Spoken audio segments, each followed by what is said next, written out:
A cream or a course without sugar? The right size shorts from M.L.Q. At the twilight of the Age of Enlightenment, when Versailles still shone with 1,000 lights, a woman emerged from the modest darkness to become the ultimate star of a kingdom in decline. Jeanne Bécu, better known as Madame du Barry, was a dazzling and controversial figure at the court of Louis XV. She embodies in the same existence the meteoric rise and the dramatic fall that only the end of a world could offer. Madame du Barry, the last favorite. Jeanne Bécu on August 19, 1743 in Your Colors, illegitimate daughter of Anne Bécu, a flighty seamstress and a deviant monk, Brother Ange. Poverty marked her early years, but her singular beauty already seemed to announce an exceptional destiny. Her youth was spent in Paris, where she worked as a shopgirl and where, at the age of 1.5 months, she attracted the attention of many protectors. In this bustling capital, she realized that her smile and her wit could open doors locked by birth. Introduced into gallant society, Jeanne quickly rose through the ranks under the egonaptist du Barry, an opportunistic adventurer. In order to present her at court, the latter arranged a marriage of convenience between Jeanne and her brother, Count Gilles du Barry, a discreet and docile man. This stratagem allowed Jeanne to adopt the title of Countess.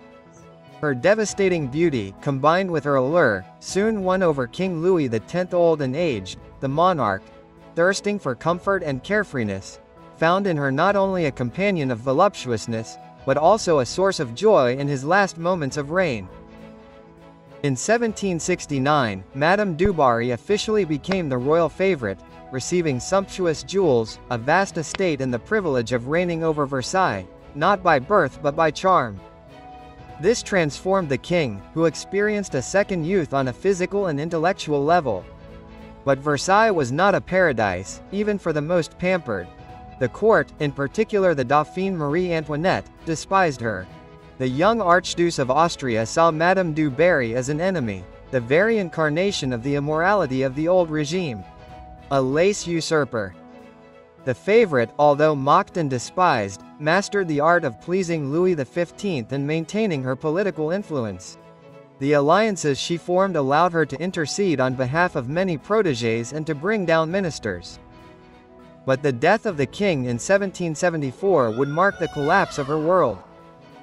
She knew that her enemies and the powerful in the church would want her ousted quickly.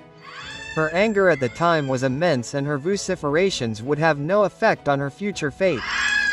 After the death of Louis XV, Madame du Barry was banished from Versailles.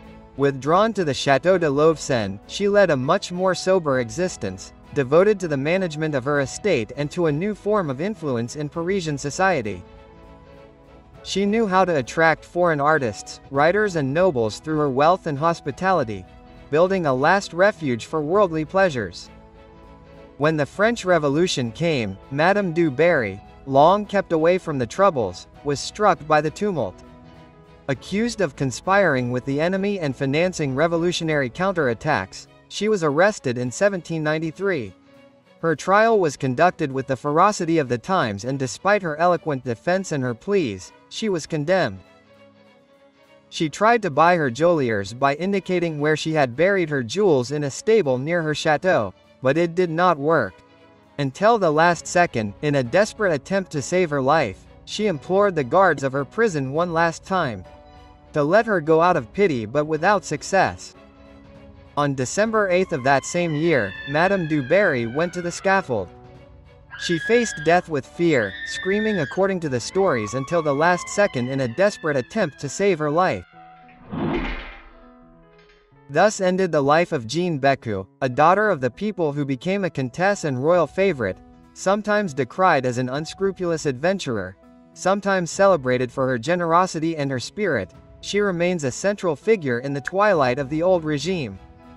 Under her frivolous finery and her resounding laughter, Madame du Barry reflects the paradoxes of her time. The pomp and the decadence, the brilliance and the shadow, the glory and the tragedy.